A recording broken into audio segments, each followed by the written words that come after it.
नमस्कार, मी पल्लवी. माझ्या चॅनलमध्ये तुमचं स्वागत आहे. आज आपण करणार आहे हरभऱ्याची भाजी. त्यासाठी रात्रभर हरभरा भिजवून घेतलेला आहे. तो हरभरा एका कुकरमध्ये घेऊन पाणी टाकून चवीनुसार मीठ टाकायचं आहे.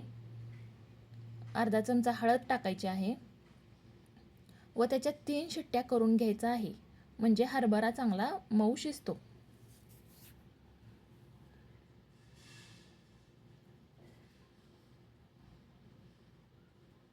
एक कढई गरम करून त्यामध्ये एक पळी तेल घ्या. त्याच्यामध्ये खोबऱ्याचा कीस टाका. खोबऱ्याचा कीस चांगला परता तो लालसर झाला पाहिजे.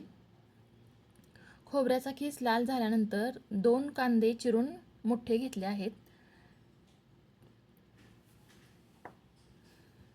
10-15 लसणाच्या पाकळ्या, 2 इंच आलं हे टाकून कांदा लसूण चांगले परतून घ्यायचे आहे.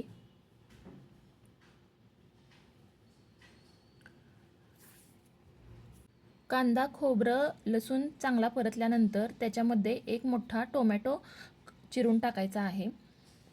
मुठभर कोथिंबीर चिरून टाकायची आहे. कांदा खोबरं चांगला परतल्यानंतर गार करून मिक्सरच्या भांड्यात काढायचा आहे व बारीक वाटून घ्यायचा आहे.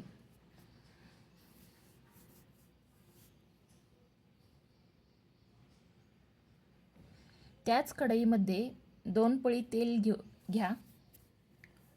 अर्धा चमचा जिरं, कढीपत्ता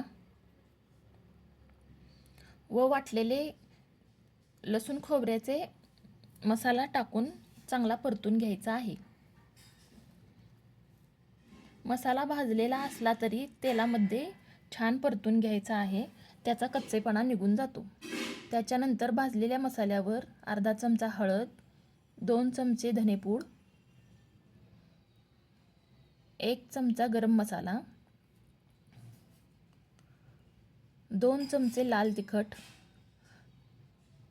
टाकून परतून घ्यायचा आहे.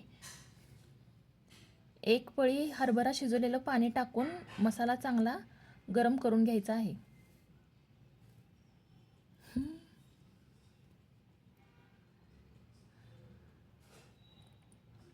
मसाला चांगला शिजला गेला पाहिजे. त्याच्यानंतर शिजवून घेतलेला हरभरा टाकायचा आहे.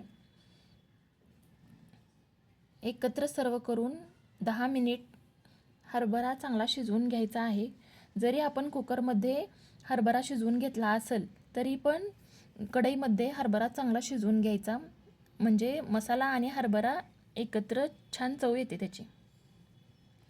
तयार आहे चना मसाला. करून बघा आणि कमेंटमध्ये सांगा कसा झाला आहे. आवडल्यास लाईक, शेअर, सबस्क्राईब करा. धन्यवाद.